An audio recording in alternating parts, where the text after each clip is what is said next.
Yes, good Thursday morning, one and all. Thursday night football tonight, Giants and Niners out in the Bay Area. We'll get into that. I'm Mark Malusis. He, of course, is Keith Arizari, as you can see on the Chiron below our beautiful faces here on this Thursday morning. We got you for the next hour right here on the Better Sports Network. We're usually here with you Mondays and Fridays from 11 to noon. Not this week, Monday and Thursday this week. Back next week on Monday morning at 11 a.m. A lot to get into. Jim Coventry will join the program a little bit later on. Keith, good morning, bro. How are you? I am fantastic. Had a nice morning today. I'm ready to rock. I think that there are storylines galore in all sports, but I know we're going to go very NFL-centric today. Yeah, no doubt. I mean, it's a big day. We got some real-time picks a little bit later on in the program as well, some fantasy football takes, and some look ahead to, amazingly enough, week 3 of the NFL. It is like basically a tornado in terms of how quickly everything goes. I mean, you're in the spin zone now. Once you hit week 1, all of a sudden, blink of an eye, it's going to be Halloween, then Thanksgiving and Christmas. That's how the National Football League rolls, because now you've got games on, Thursday nights and all day Sunday and Sunday night and Monday night. And, basically right when those, and now that he had 2 games this past Monday night, 2 games this Monday night, it's fun. I love the doubleheader on Monday Night Football. It's fantastic, but blink of an eye after you're done bleary-eyed watching the games on Monday night, and all of a sudden it's Thursday and you're ready for football again. Yeah, I've noticed this over the last couple of years how quickly the NFL week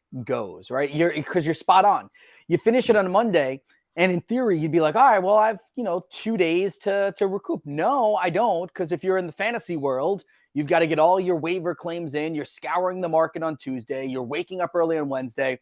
And every league is so different too. And let's talk about this a little bit with the fantasy world. Moose, has there ever been a player in a league that you wanted so badly that you'll set your alarm for whatever time it is? No? Okay. People do that. I know they do. No. Yeah. No. So in one of the leagues I'm in. Now my league was like, if I like had invested like $5,000, $10,000, $15,000, and you're trying to win like $100,000 at the end of the year, well, then basically you're all in. But I'm not in those kind of leagues. There's one league that I'm in that doesn't include fab. So it's an old school league. It's waiver priority. It's stupid, but whatever. It's just the guy running it didn't want to change it. He likes it this way, right? So obviously Jerome Ford was going to be the big pickup this week. And if you're in a fab league, people were spending, $40, $50 on him, with the caveat of knowing that there was the, looming Kareem Hunt potentially going in. Yes, he ended up going in and they signed him, blah, blah, blah, whatever.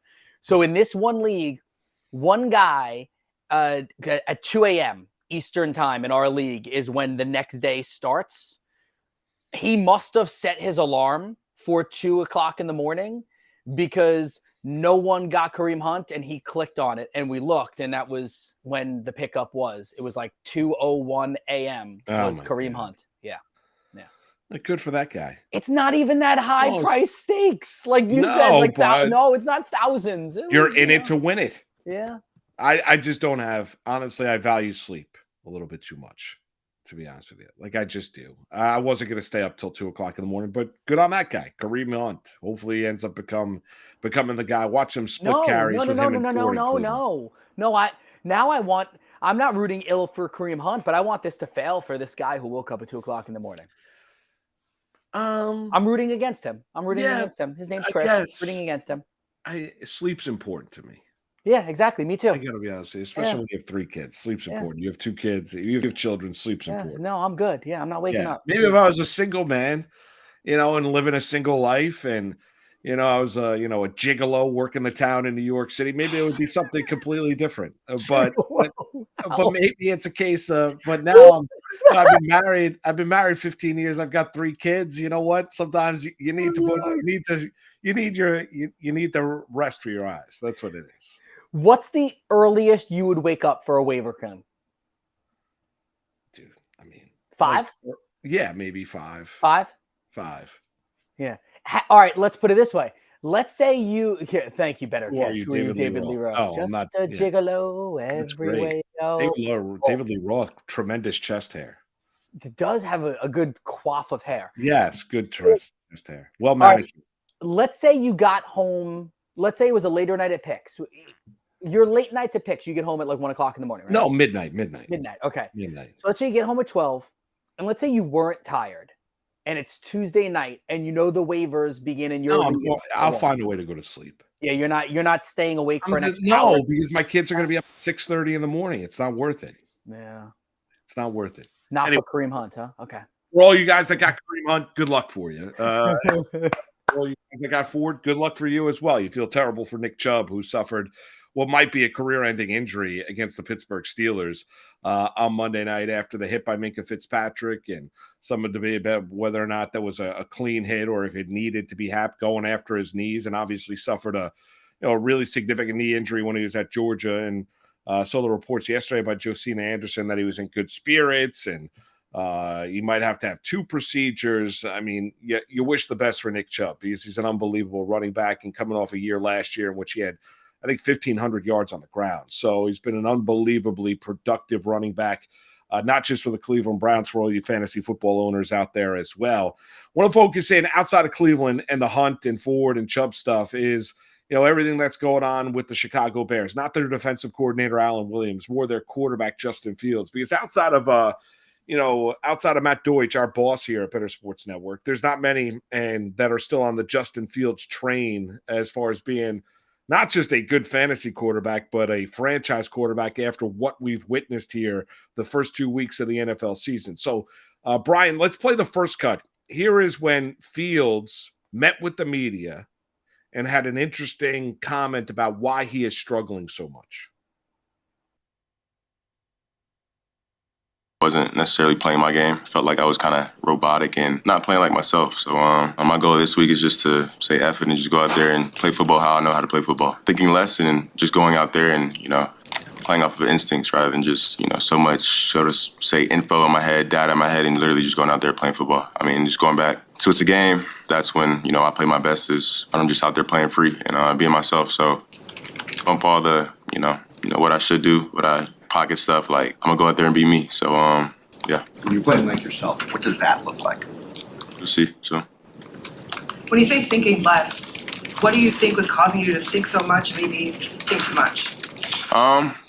Could be coaching, I think. But at the end of the day, it makes it they're doing their job when they're giving me what to look at and stuff like that. But at the end of the day, I can't be thinking about that when the game comes. I prepare myself throughout the week, and then when the game comes, it's time to play free at that point. So just thinking less and playing more. All right, so there he is, and the headline obviously coming out of that was that Justin Fields is blaming the coaching staff of the Chicago Bears for his struggles through the first 2 weeks. Here's Fields then at his locker clarifying those statements. You guys' jobs are to get clicks, so it's like when you take my quote out of context and when you just say that, if you paint the picture on the inside out, like y'all are trying to split us up as a team. I'm not blaming anything on the coaches. I'm never going to blame anything on the coaches, never going to blame anything on my teammates. I will take whatever happens in the game, I will take all the blame. I don't care if it's a drop pass, it should have been a pass. Put it on me. But never will you hear anything come out of my mouth to where I will blame it on somebody else. In this organization, my teammates, never will you hear that. So I just want to clear that up and just know that, like, I need to play better. That's it, point blank. If y'all, that's what I should have said in the first place. But I was trying to give y'all more details because I appreciate y'all for doing what y'all do, and I try to give y'all the information y'all want for you guys' job. So I'm gonna do that, and in the future, but I ask you guys just to put the whole quote out. Don't cut it up into words and pieces to make it seem like I'm saying something that I'm not. So again, appreciate you guys what you do, and y'all have a pleasant. That's it. All right, so there you go. You get it from Justin Fields. Number 1A, or I should say A, not number 1A. He did blame the coaches for giving him too much information and that he wasn't able to go out and play quick or lean on his instincts. And then to walk it back, and he wasn't kind of scolding the media, but saying that you're trying to split this team apart. No, you gave him the quote and you gave him the information, and you were being open and honest, and you were telling the truth. And that's why you feel like you were kind of overwhelmed, or you were thinking too much out there and you weren't reacting. And so you put it on the fact that you were probably overwhelmed with information. That's okay. I mean, sometimes we all take in information differently. Not everyone learns the same exact way. I mean, that's why you have specialty schools. Not everyone can sit down and read a book and take it all in. Sometimes people have to have their information, given to them or fed to them a little bit differently than everybody else. Doesn't necessarily mean you can't decipher it, can't understand it. It's just the way that the mind works. Everybody is a little bit different. So Fields was being open and honest, and then he went out there and just wanted to make sure to put a canister of water on the blazing fire that is in Chicago, that he wasn't going to go out there and completely torch his coaching staff for his struggles through the first 2 weeks, and said, I put it on myself. Yeah, But the initial answer was the right one. Right. The initial answer was the true one, right? Like, so Moose, I've watched both of these clips numerous times. And I think by watching the body language, and I hate to be like, oh, we study body language, but it is something that, in what we do. And honestly, anybody, if you watch videos, you can kind of catch body language. The body language is that Justin Fields feels a bit defeated right now. And Justin Fields is probably blaming himself, subconsciously, but there is a part of him that is blaming the coaching staff for how they are calling this offense. There are 5 designed runs, for Justin Fields. Like, don't try to change Justin Fields, his game so immediately. From last year where he ran for over 1,000 yards, and what made him dynamic was the fact that it was, I know it sounds like not the right way, but it made him dynamic was the fact that his legs led to him being able to throw, not his throwing led to him being able to run, right? So there's a change there. Now let's go to the second part of the video, right? The second clip. The second clip was where I think he comes off a little petty, but with the media, but at least he didn't Zach Wilson this from last year and just go ahead and like blame everybody else but himself. In the second clip, he called the media back. He said, let's talk. Let me tell you what I really meant. I understand you guys are, trying to do your job. You need clicks. So he got his little dig in there by saying the clicks thing. I don't think this is as big of a deal as a lot of networks are making. I think the bigger deal is not him saying the word coaching, is the fact that he stinks so far through 2 weeks. I don't think it's what he said. It's his actions on the field. He hasn't been. No, I mean, right. I mean, like, honestly, when he became the fantasy stud last year, aren't we handling or looking at the same thing? They improved the talent level around him, and now all of a sudden he's holding on to the football for an eternity, and he can't recognize open receivers down the football field. So it's easy to go out there and say, well, I'm just going to go and wing it. And here's the other thing. Like, the NFL quarterback has to, and this is why they take those, and that's why NFL players take those dopey tests and quarterbacks take those dopey tests at the Indianapolis Scouting Combine. And it's not a matter of judging the intellect. It's the matter of how quickly can you decipher information that is in front of you, and how quickly does your brain work to have an understanding of what you need to do next. Like, that's the whole point. It's not a matter of trying to tell me just how smart you are or how bright you are or how intelligent. It's how quickly does your mind work, because it has to work basically instantaneously in the National Football League, because you have to get rid of the football. Like, there's a reason why Joe Burrow gets rid of the football in 2.3 seconds. There's a reason why you can't hold on to the football for 4, 5, 6 seconds in the pocket, because that's going to result in a negative play, in all likelihood, a sack. Because your offensive line, even if it's great, still can't hold up for an eternity. So Fields has stunk. I mean, that's it. I mean, he's been bad as an NFL player. He's been bad as a fantasy player. He's been a massive disappointment through the first 2 weeks. We joked around about it. Remember the Tannenbaum tweet when they had the #1 overall pick, and he said, well, now you got to make a decision of what you're going to do. Is Justin Fields your guy? And you and I both laughed at it, rightfully so. I said, no, Fields is their quarterback. Fields is their franchise quarterback. And they ended up trading out of that pick, the #1 overall pick. We know Bryce Young, Carolina, moved up. He's down in Carolina for Frank Reich and the Panthers. Now the question is, I mean, how bad is it going to get this year for Fields and the Chicago Bears? Because there are massive question marks outside of fantasy. There are massive question marks about exactly what Justin Fields is after what we've witnessed here through the first 2 weeks, because it's been a massive step backward from what we saw a year ago. It's also an organization that doesn't seem to have the ability to help a quarterback grow. Mitchell Trubisky, Justin Fields. good Either point. they're picking the wrong guys or they don't know how to cultivate those crews. Hey, quickly, I know we're going to go to break, but Dylan Fink just wrote in, just traded Mostert for Ayuk in my 12-team full PPR, ? Good trade. My running backs are CMC and Cook. Wide receiver depth is now Diggs, Hopkins, Ayuk, Michael Thomas. I'm not a big fan. Hollywood, not a big fan. Later on, thinking of buying 2 of them for a better wide receiver too. My initial reaction is I don't necessarily want so many shares of San Francisco. Like, I think it's on the surface, Mostert for Ayuk is fine. But now you have Ayuk and Christian McCaffrey, and there might be weeks you're going to start them both. Do we think that's an offense that is going to be scoring 30 points per week? If you do, then I guess it works. I would be lukewarm on the trade. I love Ayuk as a player. Yeah. I don't love having Christian McCaffrey and Ayuk on the same team. Right. If I'm gonna want McCaffrey and someone else, then I want McCaffrey and Debo, or I want McCaffrey and Purdy. And I don't want Purdy. So there you go. Right. Yeah. Or if you tell me, give me another elite level running back outside of Christian McCaffrey. Just anyone, just in general. Yeah, just anybody. Outside. I mean, Barkley's Derrick banged Henry. up. All right. So say if his running backs were Henry and Cook, and he traded Mostert for Ayuk. Like, I'd feel Yes. a little bit more favorable of that than having Christian McCaffrey and Ayuk on this. Yeah, and I agree. and San Francisco is going to have a lot of. I mean, the other thing is San Francisco is going to have, and here would be the concern I'd have as well, is they're probably going to have a lot of games in which they're leading by a great margin. Yeah, they might. So now you're going to say, okay, well, Ayuk's going to get a lion's share of those catches. Okay, but Debo Samuel, George Kittle, McCaffrey catching the ball out of the backfield. Like, there's a lot of ways that Brock Purdy can spread that football around. I just don't love having McCaffrey and Ayuk on the same team. That's The all. thing I will I like say- the trade. Like, Yeah. I would trade Mostert for Ayuk. I don't love making that trade with already having McCaffrey, who I love as a player. Yeah, But, Dylan, I think you did. The one thing I think you did really well here is you sold high on Mostert. Raheem Mostert, No doubt. extremely talented.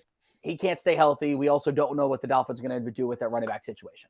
Yeah, that's exactly right. We'll come back. We'll talk a little Thursday night football, Giants and Niners tonight. Giants, last I checked, we were a 10-point dog, and there's like a who's who is not playing for Big Blue tonight. We'll get into that. He's Keith Arizari. I'm Mark Malusis. It's Moose and Keith with you right here on the Better Sports Network.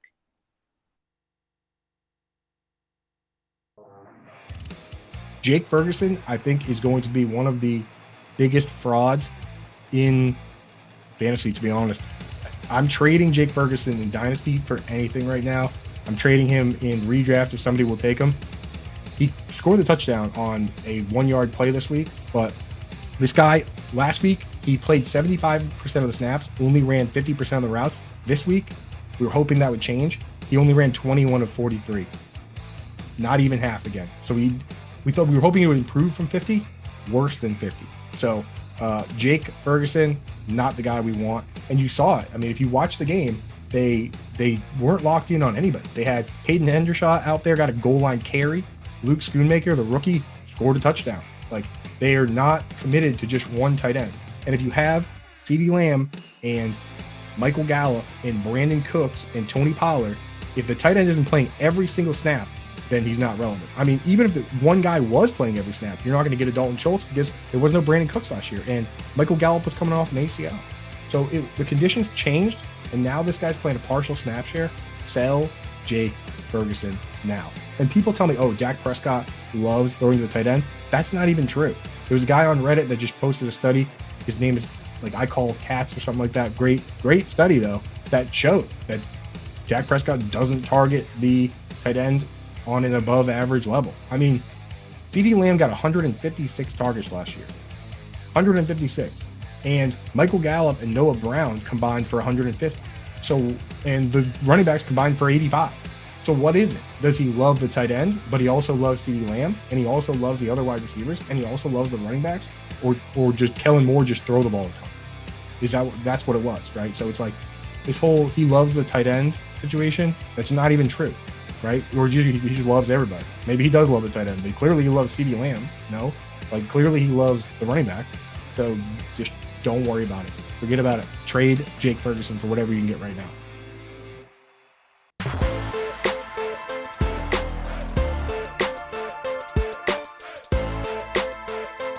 It's Moose and Keith with Mark Malusis and Keith Irizarry. A little clarification, Dylan Fink. He's got Tony Pollard, not McCaffrey. So now I like the trade a lot. Yeah, now you like the trade. All right, Yeah. let's get into the Thursday night game tonight. Giants. Can I read you one quick tweet? Sure. Can I read you one quick tweet? So Patrick Mahomes was talking, and he had some advice for Justin Fields. Just want to read this really quick, and then we'll get into the games. Trust your talent, trust your instincts. He's here for a reason. He's made a lot of big plays happen in the NFL and college. Just trusting in your instincts, and then go out there, be the player you've always been, just not against us, hopefully. Because the Bears and the Chiefs play this week. Yeah, they play this week. There you go. Good advice from Mahomes. Yeah, that's good. He's making $53 million a year. No Oh, doubt he about made it. $53 And he's the best quarterback in the National Football League and the reigning MVP. But good advice from Patrick Mahomes. And really for everybody, go out there, trust your talent, trust your ability, here for a reason. Love that. Giants night in San Francisco, Thursday night game. Quick turnaround for Big Blue following their come back from 20-0 down in Arizona on Sunday, winning that game 31-28. And you've had the Giants in survivor pools. You were sweating bullets throughout the course of the game, but survive and advance, and you march on. And a much easier week this week, but not for those in knockout pools. For the Giants, not so much. I mean, they're staring flat out at a loss. Like, it's hard for me to look at this game tonight as the Giants are a double-digit dog, -10.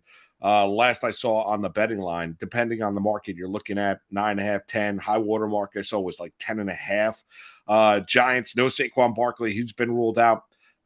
Their franchise tackle, Andrew Thomas, left tackle, he's out for the game tonight. No Azeez Ojulari. Ben Bredesen, who is one of the guys that they rotate in and on one of their guard spots, he's out as well. I think he's dealing with a concussion. A litany. 4 starters are out tonight for the Giants against San Francisco. Oh, by the way, the 49ers might be the most impressive team here through the first 2 weeks. They're home, and the Giants have a short week. And now you have Daniel Jones. Now, the play calling, I think they'll be a little bit more vertical. I think they'll be a little bit more aggressive. I find it difficult, though, looking at the game tonight from just a betting perspective. I find it very, very difficult to, outside of it's football and you got to play the game and everybody's trying and they're lacing up there and they're, putting on their shoulder pads too. Outside of that, or you never know, that's why you got to go play the game. Outside of that, Keith, I find it very difficult to find a pathway for the Giants to keep this game within margin tonight. You know what we do, right? We're supposed to sit here and tell you why you want to watch a game. I remember you and I had some fun with it on one of the games last year. You were like, oh, and this and that. And I'm like, would you really? And you're like, yeah, you're right. I guess there's nothing wrong. This is one of those interesting games because I think the Giants lose this game 31-13, something to that effect. So I think the Niners cover, right? So then I immediately turn, and my betting brain and my fantasy brain, Moose, it takes me to like player props, right? Let me ask you a question. Christian McCaffrey, I think he scored a touchdown in 11 consecutive games, right?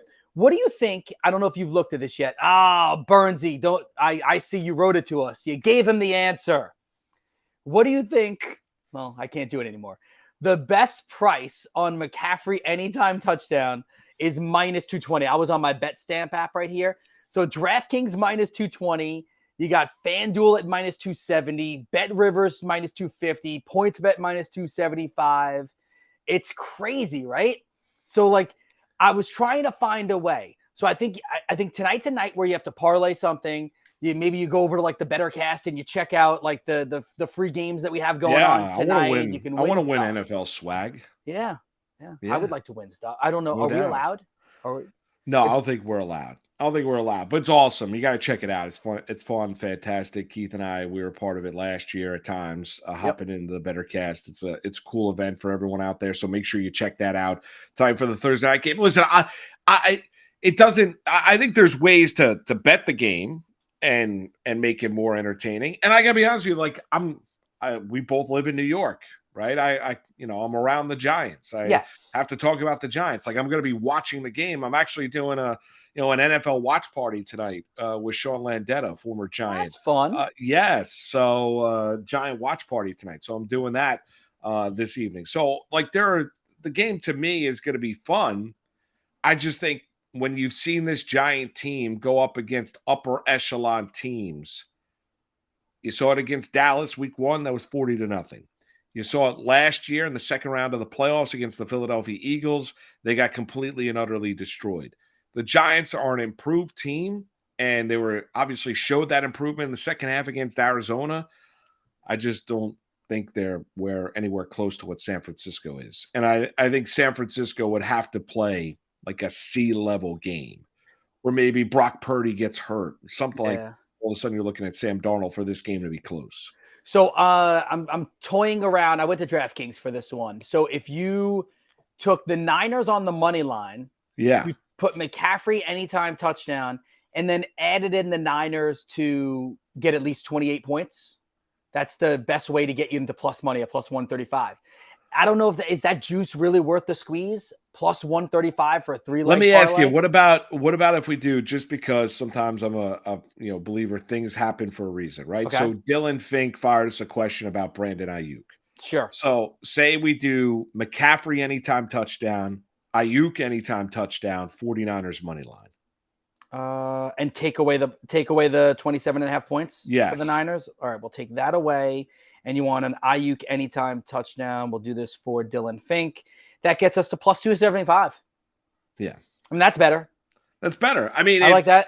because sometimes like you just have to like you ever have sometimes where it's not premonitions, but there's reasons why things happen or whatever, and it ends up playing out that way. Like people are, all of a sudden you read something just happen to catch your eye about like a potential for an upset over the weekend, and you're not thinking that way, and then all of a sudden that upset happened, and that just happened to, you kind of look back and you're like, oh yeah, I read that earlier in the week. This person so I don't know, maybe that's the reason. Ayuk anytime touchdown tonight, the Mandela effect. Thank you. Yeah. We'll Ayuk, call that the Dylan DraftKings parlay. that's it. The Dylan no doubt. I like Dylan, that. you just got your own Fink. parlay. Ayuk anytime touchdown, McCaffrey anytime touchdown, and the Niners win. Plus 275. By the way, the anytime touchdown for McCaffrey just moved from the minus 220 to minus 255 now. Minus 255. Yeah. Well, In the span of a couple of minutes. We got to stop talking sometimes. Listen, I think, to me, it's either San Francisco or stay away. Yeah. You're looking at the line, correct? Yeah. Would you ever, what would be the number you'd have to take the Giants tonight? 17.5. Really? I mean, I think they're going to lose. Like I said, I think they're going to lose by anywhere from 14 to 20 in that area. So if it was 17.5, I would consider the Giants. If it was 17.5, you'd consider the Giants, but maybe 15.5. if it was, I don't want to be a jerk. If Maybe you're going to give me 15.5. 15.5, I'd probably take the Giants. Yeah, because they could lose 28-13 and you win. Yeah, they could backdoor it too. Yeah. I mean, they could, late touchdown, right. maybe a late Sean McVay field goal. For sure. 15.5, I think, would be the number. I would not, at 10, I think it's either San Francisco or you stay away. You watch the better cast right here. You try and win some free NFL swag. And you play the Dylan DraftKings parlay. Yeah. Which is McCaffrey anytime touchdown. Yep. Ayuk anytime touchdown, 49ers win plus 275. Burns, can we tweet that parlay out, by the way, as our Thursday night Dylan Fink special? I'll screen grab it and send it to you, Burnsy. All right, beautiful. I want to remind everybody, start a free 7-day trial of Fantasy Alarm's All-Pro subscription today and get DFS content and NFL picks for all of the Week 3 for free. Go to fantasyalarm.com/win. fantasyalarm.com/win. Straight ahead, we're going to talk to Jim Coventry from RotoWire. He's going to join the program next. He's Keith Irizarry. I'm Mark Malusis. Happy Thursday, one and all. We got football tonight. Woo! It's Moose and Keith, Better Sports Network.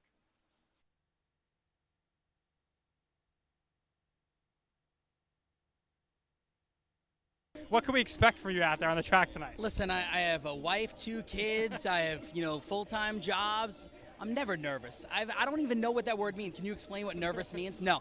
I'm ready to have fun. I've never done anything like this before. I got asked to be a part of this. This is fascinating. Like, it's so cool to just look around and see what goes on here. So I'm just excited to get out on the horse. And you want trash talk? Is that what you're asking me for? No trash talk. I hope everyone does well. All right. Everyone's going to do well, but it has to be a winner. So give me your trifecta. Who's going to come in first, second, and third? Heat. I will go Maria 1, me 2, Willie 3, Moose goes 4th. Well, it's very simple. I won this event last year. I won my heat, and so the defending champ has to be the favorite. Now, that makes me a little nervous just because I feel like it's hard to repeat. There's a little pressure when you're the favorite, but that being said, I'm still optimistic. So your heat, it's you, Yes. Moose and Keith from Better Sports Network, and Willie Colon. I think Keith might be my stiffest competition, and I asked for this because I actually recruited Keith, if you didn't know. So Keith, if you win, you're welcome. Malusis is very good. I mean, he knows what he's doing, but I'm going to go with Maria. Keith is waving to the crowd. He must pay attention because they're off. It's Mark Malusis going for the lead. Maria Marino on the outside, and now Keith Irizarry on the outside with speed, and they're 3 wide into the first turn. Woo! Mark Malusis is locked in for his life. 138 and 2. They're into the stretch. Sportscasters Derby 2. And still in front, Keith Irizarry. And now Mark Malusis is trying to squeeze on through. Come on! Come on! Let's go! Come on, dig it! Dig it! Yeah! Keith Irizarry. Keith, you did it all the way, wire to wire. Over Mark Malusis. Awesome! That was so cool. The champ is here. Keith, what was it like being out there? Adrenaline rush. You were doing the Instagram live, so there was no panic. You looked cool, calm, collected the whole time, and you won it. I felt really comfortable. I did. Like, I know you were joking with me before. Are you nervous? Are you whatever? What are you? David, the driver, was awesome. He's like, we're gonna win this. I said, all right, let's win this. And he said, let's go. Yeah, I just felt really comfortable. I did. It was fun. We're in the lead. I got Maria Marino on the right side of me, and I'm like, oh my gosh, she's gonna beat us, right? And then out of nowhere, you see Moose coming up this way, and we feel him breathing down our neck. And I'm like, Moose no! on the loose. Watch out. Moose was definitely on the loose, and we just got Moose by a neck, a nose, whatever you want to call it. Yeah, but again, all of this for a great cause, and it was absolutely awesome to do this. It was cool. All right, Keith, congratulations, and no matter what, you could always hold this over Moose's head.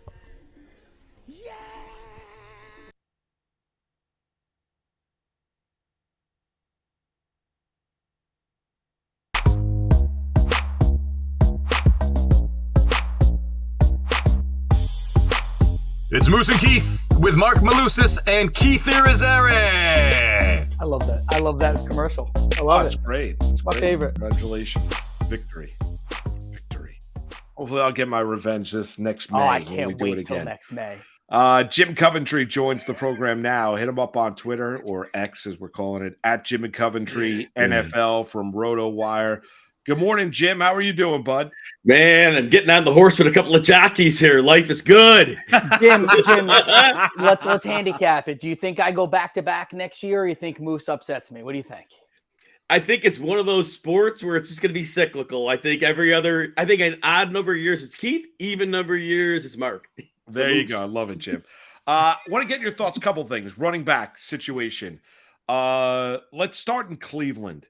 Obviously, feel terrible for Nick Chubb because who knows if we ever see him run the football again in the National Football League after what we saw Monday night against the Steelers.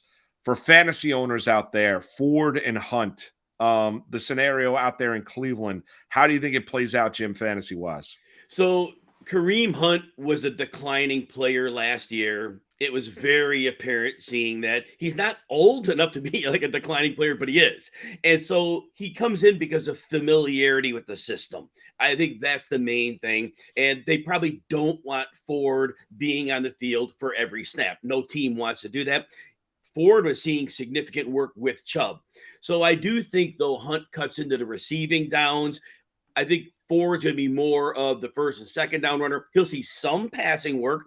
I do think he'll see the majority of red zone work, but Kareem Hunt always was decent in the red zone, and they actually used him over Nick Chubb. So the player to roster is Ford, but I think that you could get flex value based on volume out of Hunt. Monitoring the fab market. What was the fab market like this week for Jerome Ford? What were some of the numbers you were seeing? Yeah, and it was very high, especially in the super competitive leagues that weren't like 12 teams. he was rostered a lot, but when he wasn't, people were popping up to 80%. Yeah. Yeah. All right, to Minnesota. What do you make of Akers being acquired by the Minnesota Vikings, and what does that do for Madison? Bye-bye, Alexander Madison. Look, going into the season, I was so out on Madison. He now, of course, he had limited snaps his first 4 seasons playing behind Cook, but he was really good his first 2 seasons. But the last 2 seasons with the same limited work, all of his ability to break tackles, shot down, yards per carry, shot down. He was a 4.5 yard per carry the first 2 years. He's a 3.5 yard or so the last 2 years. He can't make anybody miss. With like 9 receptions, he's less than 4 yards per touch, and he hasn't had a tough schedule. Philly's, the whole spine of their defense is weak. Tampa Bay he faced. I know they got Vita Vea, but they're not good. And so, no, he's a replacement player. The thing I like about Akers is we saw at the end of last season, the guy could still play. It's not like he lost everything. On the season, he was over 4 yards a carry. And guess what? He goes back to a coach he worked with. Kevin O'Connell, that was his coach a couple of years ago. So he knows him. They brought him in because he can run the system. So there's no acclimation period here. Oh, maybe this week Akers doesn't get a big role because he just got brought over. But I don't see a world where he's not 60+% of the carries going forward. All right, I want to just a trickle down effect with the Akers trade from Los Angeles. What is Williams now in terms of running back rankings in Los Angeles? Well, look, Sean McVay should be put in the Hall of Fame today. Before I get to Kyren Williams, let me just point this out. I get Puka Nacua is doing this stuff, but my real question is, was Cooper Kupp any good without him? Yeah. Because right? Because if you could take a 5th round rookie and look at Kupp in his Superman season, he had 1 regular season game with 15 targets. Well, Nacua already has 2. Kupp had 1 game in the regular season of that Superman season with a 150-yard game. Nacua already has that. So was it McVay or was it Cooper Kupp? And right now, great question. Right? So right now I'm saying if he could do this with Nacua, and they played San Francisco last week. I get it. They snuck up on Seattle.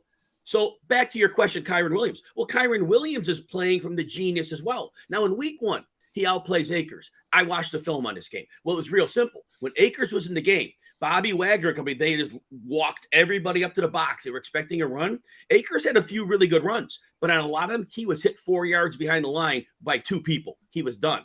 As soon as Kyren Williams came on the field, they walked everybody back, and his big run was against dime defense. So, but look, he's going to get volume. He had 10 targets last week. So Kyren Williams is definitely a running back too. I don't think he's a good player, but volume is king in fantasy football. He is a strong running back too going forward because they really don't have anybody else. Ronnie Rivers, not really. So yeah, he's going to get a lot of work. You got to trust him.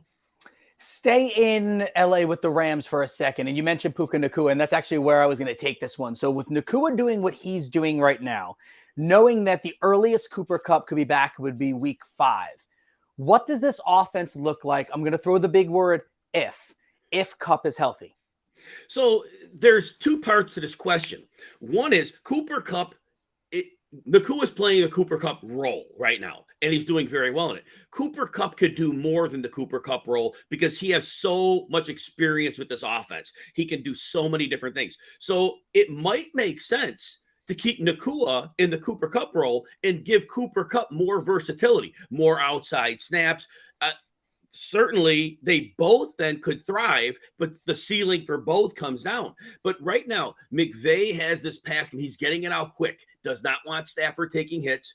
We've known for years he could scheme, just like Shanahan. They could scheme players instantly open, and Stafford could make those throws.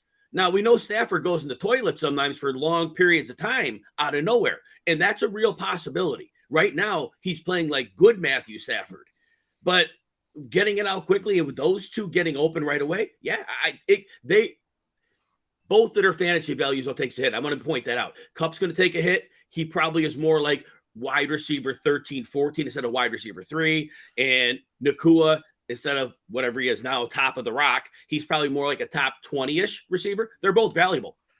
Jim, what's your take on the fantasy impact of Richardson? I know he's dealing with a concussion. He's in the concussion protocol, but where do you have Richardson as a quarterback and in fantasy? You know, what I don't like is he also got nicked up in the last drive of week 1. He did. Took a right? hit, couldn't finish the game. And now the coach said he could have come back in. Maybe I believe that. Maybe I don't, because it was the end of the game. He didn't really have to prove that.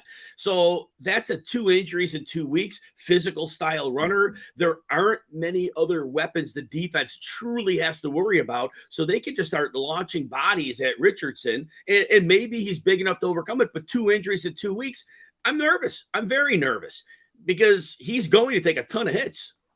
Let's go to our community. All right, first question, NDU192. This is PPR. DeAndre Swift versus Tampa or Gus Edwards versus Indy. I don't need to give you all the reasons. Jim, you go first, and then I'll respond too. You know, Edwards, I love Edwards, and I am stunned that Justice Hill is getting more work. A scat back, and then Gus Edwards is still getting his, like last week, 6 yards a carry. You know, I think that Hill was close to 4. They're not even close, but Edwards isn't getting the work. This is a tough matchup, though. And we probably are still without Ronnie Stanley and Tyler Linderbaum. But the thing is, against the Colts, man, you got Grover Stewart and you got DeForest Buckner in the middle of the defense. And guess where Gus Edwards runs? Middle of the defense. So it's a really bad matchup. Now, I still think he gets you 35, 40 yards. DeAndre Swift's a tough one. My thought all along was they didn't have a plan of using him heavily till the NFL playoffs. They had to use him last week. They don't trust Penny, and Gainwell was out. But I think he gets 10 touches at least, and he could get more. If he gets 10 touches, he could go off on Tampa because you got Vita Vea's in the middle, but Swift's getting to the outside. His speed is game changing. So that's why I'm going Swift here. Yeah, All right, Jim. Let me just follow too. I would lean Swift on that one also, for all the reasons you said, and also I just kind of think that you ride the hot hand of DeAndre Swift. No doubt. All right, Jim. Alex on YouTube. Marquise Brown, Robert Woods, or Jaylen Warren, full PPR. All right, so as we go through, Woods is against the Jaguars. That they probably are going to trail in this game. He is getting significant targets. So Woods, I think, has a really high floor. Marquise Brown playing Dallas. That's not a good matchup because Dallas is going to bring a ton of heat on Joshua Dobbs. It's going to come fast, and Dallas's corners right now, pretty much, they don't have to cover for long. So no. Brown's in a horrible spot. Warren, it's interesting. You would think going to the Raiders, they fix this and get Najee Harris the ball. This is an easy matchup. They probably won't be in obvious passing situations. Warren's gotten a lot of his work because they're in second and long right away and he's on the field quickly. There may not be a lot of second and longs here. I'm going to say Woods is your floor play here, and I'm going to ride him here. I would lean Warren a little bit. Okay. You'd lean Warren? Why? A little bit Warren. Listen, I know it's still a 60-40 split in favor of Najee, but I think the Steelers are going to be able to get their offense going against the Vegas Raiders. And I think there's enough to feed both of those backs for them to be acceptable. And again, remember, I'm assuming this is your flex play, not one of your main starters. Jim, before we get to your week 3 best bets, I just have one question about another player. Staying in Houston, Nico Collins. Is he going to be week in and week out this fantasy stud that he's been the first 2 weeks?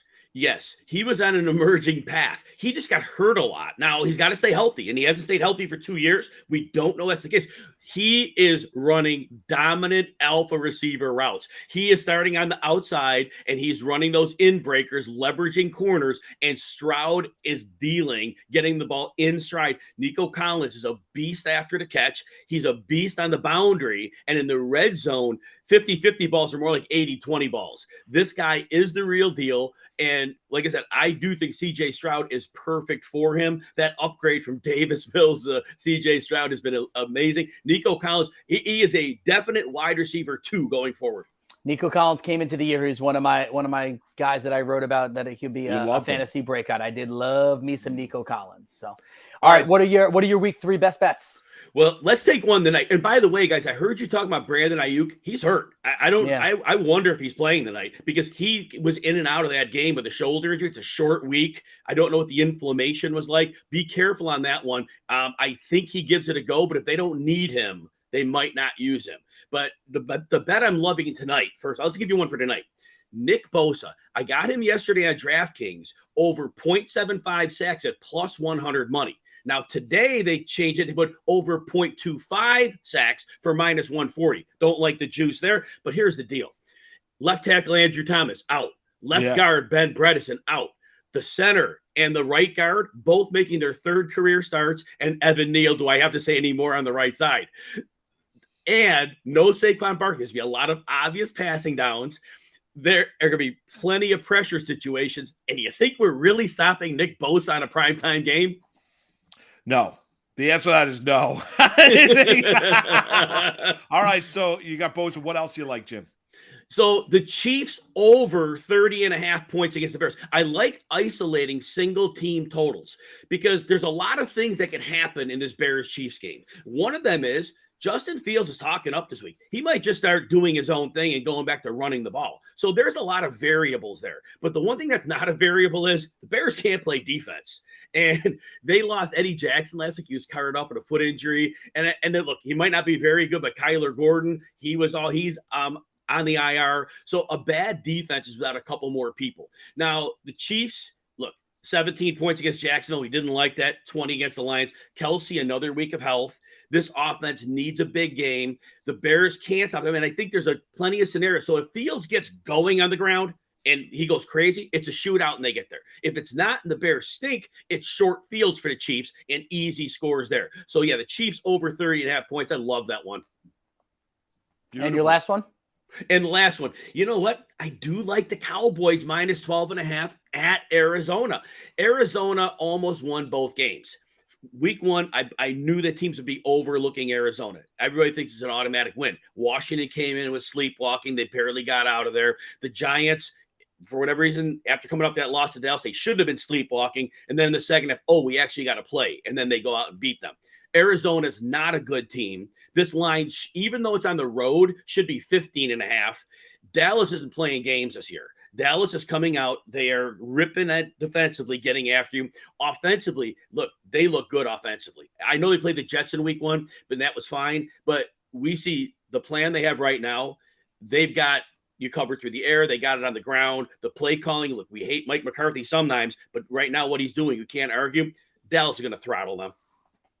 Yeah, I you know what? It's interesting, Jim, because I was talking to Keith before the show about I'm in a margin pool. So you're trying to pick the biggest blowout of the week. And he said he would go Cowboys over Arizona. So laying the 12.5. Jim, you're the best. We appreciate it. Thanks for cutting out some time with us on this Thursday morning. And good luck with all your plays this weekend, all right? Yes, good luck and have a great week 3, guys. You got it. You as well. Jim Coventry. Hit him up on Twitter or X at Jim Coventry, NFL, RotoWire. 2022 FSWA Football Writer of the Year finalist, Kings Classic Fantasy Football 2021 champ. Fantastic. Love the championship. NDU 192. We answered your question already. Yeah, we did that already. Both Jim and Keith would go DeAndre Swift, ride the hot hand against Tampa, and not Gus Edwards against Indy. So there you have it. We'll come back. We got a lot more to get into. We got some Kelsey conversation as well. We've got some fantasy picks too. It's Moose and Keith with you. What? Who doesn't like talking about dating a love scene? Story. It really is. It really is. The documentary on the Kelsey brothers, yes. Tremendous, by the way. It is very, very, very emotional. Very emotional. Moose and Keith with you on a Thursday right here, Better Sports Network.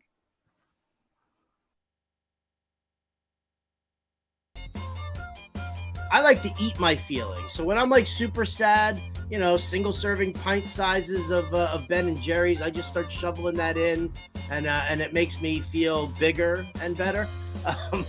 But so let's eat our feelings here. What we're gonna do today is we're gonna talk football players, food. We're gonna pair them up. Who is represented by what food? All right. I want to just shout out Hal Alexander in there for CMC. Christian McCaffrey is Rocky Road ice cream. A little bit of everything. Yeah. Does it? Going out. I like it, man. You know it. I love me some Rocky Road ice cream. Bijan Robinson prime rib. You know what? Bijan Robinson prime rib with a baked potato and some cream spinach on the side. That's what I'm talking about. That is the King's dinner. And Bijan Robinson, I don't care if the dude from The Athletic says only 301, touches. You know what? In honor of Card Sharks, I'm going to say, guys, that I think that number is going to be a little bit higher there for Bijan Robinson. So get your knife, get your fork, you got your steak, you got your Bijan. Yeah, that's what's up. You're on death row, and they say you get one last meal, and you just say Bijan Robinson. Bijan Robinson. Yeah, I'm totally down with that. Love it. I got to jump in on one real quick because Mr. Scamper said Kareem Hunt is candy corn, and I actually had a player, Tyler Boyd, was going to be candy corn for me, and basically it's that nobody likes it, but it's always there. It's always there, and somebody always puts their hand in and grabs some and has some, and they're like, well, and afterwards they're like, why did I eat that? That's Tyler Boyd. He always gets drafted, and he's just kind of there, and nobody knows why. Nobody knows why they take him. Nobody knows where it comes from. Where does the candy corn even come from? Like, it's just there. It's just there.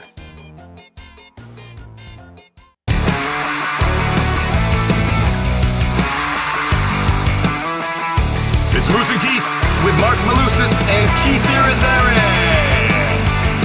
All right, I want to remind everybody, play the real-time sports pick'em contest. Set a lineup of player props, hit them all, and you win. Combine multiple sports or play your favorite NFL, MLB, PGA, more. 2 correct picks wins 3 times your entry, 3 correct 6 times, all the way up to 6 correct picks, 40 times your entry. Go to rtsports.com/alarm. First-time depositors get 100% instant match up to 200 smackaroos. Please play responsibly. For gambling help, call 1-800-GAMBLER. All right, Keith, let's fire out some week 3 parlay plays or prop plays. What do you love? What's your first pick?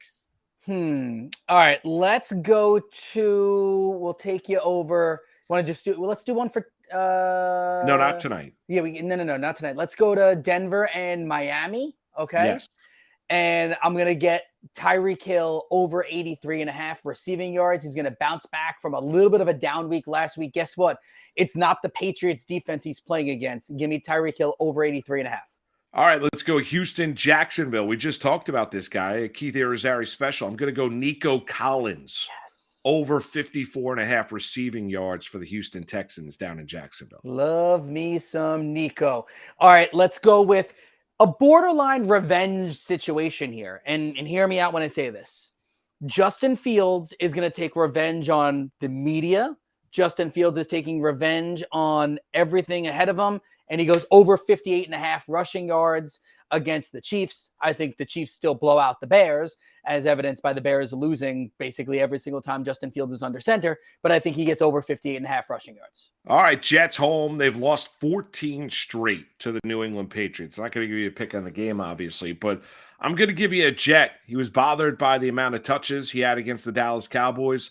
I'm going to go Breece Hall over 46.5 yards rushing. Now, I know New England's defense good. Rush defense is good. Here's the thing. I mean, he could go over that in one carry.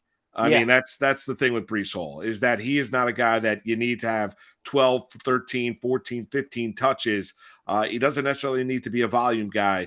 You know, he could break 180 yards. So I'm going to go Breece Hall over 46.5 rushing yards for the New York Jets.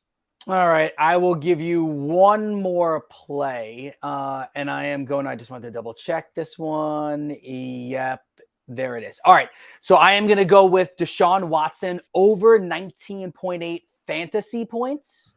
Listen, Watson has not been great. He's been fine at best, but with no Nick Chubb, I think this offense will rely a little bit more on him to kind of spread the ball around a little bit, and he'll amass some fantasy points for you. All right, last one for me. We chat about a little bit. Should be my margin pick this week. Cowboys. They're on the road in Arizona. 4:25 kickoff on Sunday. CeeDee Lamb, 69.5 receiving yards for the Dallas Cowboys. I'm going to take the over. I'm going to tag the over in that one. 69.5. The Cardinals not particularly good. Defense not particularly good. I understand this could be a margin game, but we do know this. Dak loves Pepper and CeeDee Lamb. You saw it against the Jets last weekend. There is no Sauce Gardner on the field for the Arizona Cardinals. No DJ Reed either. He had 11 catch against the Jets. I'd go over 69.5 receiving yards for CeeDee Lamb for the Cowboys Sunday in Arizona. I like it. Again, you head over to Real Time Sports, the Pick'em contest. It's awesome. You set your lineup, kind of like what we just did for you right there. Pick as many as you want, as little as you want. And if it's the first time you're heading there, you deposit your money in there. You get 100% instant match of up to $200. I like free money.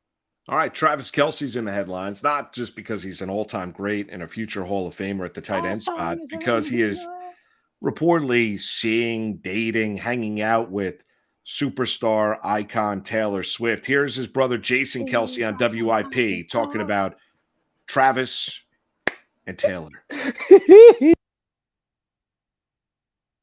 Doing? How those two doing? How those love? No, that's all right. Hey, yeah. Jason, you know everything. Everything you say gets quoted on these days. You know that, right? I know. I get it, and that's the way the world works. And Tony kind of blindsided me with that question on Thursday night, and I don't know. It's hard to answer because I don't really know a lot about what's happening in Travis's love life, and I try to keep his business, sure, and stay out of that world. But having said that, man, I think he's doing great, and I think it's all 100% true, and I hope that this soon goes to mountain. I'm joking. I don't really know what's happening. So. Wow. Good for them, Jason. Good for them, man. That's excellent. I mean, look what you made me do. I just hope that Travis Kelce and Taylor Swift never have, I don't know, a cruel summer. I don't want them to have any bad blood either. Never fill any blank spaces. Well, don't you get nervous dating Taylor Swift? Because if it doesn't end well, you're going to be basically the topic of multiple songs. So So you think about it, right? It's like if you were a single man or woman dating a comedian. You're always then all of a sudden you go and you're in the stand-up routine. You're the butt of the joke. Right. You're right. Exactly. Isn't that a little nerve-wracking? By the way, Jason Kelce basically says, I don't know anything. Which I find hard to believe. First off, they're brothers. And they're like close brothers too. And they're close brothers. Don't they do a podcast together? Yes. I mean, they chat. They've got a documentary going on. We can go back to the days at Cincinnati. So, and then he basically says, yes, it's 100% true.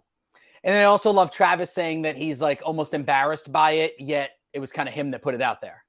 Yeah. Why would you be embarrassed dating Taylor Swift? No. She's like a billionaire and she's a smoke show. Yeah, superstar icon. Hey, so I just want to switch gears just for a second. We got like 90 seconds left. So I am making my borderline debut doing something for you've done public address announcing, right? PA? Yeah, not a ton, but yes. I've messed around once. So the social studies chair at Jody's school asked if I would be willing to do Saturday's homecoming game for the school. It's a very big event. Nice. They're actually having like war heroes and stuff like that there. Here's the rub. 100% chance of rain. So the crowd's not going to be as big. I was ready to go all in.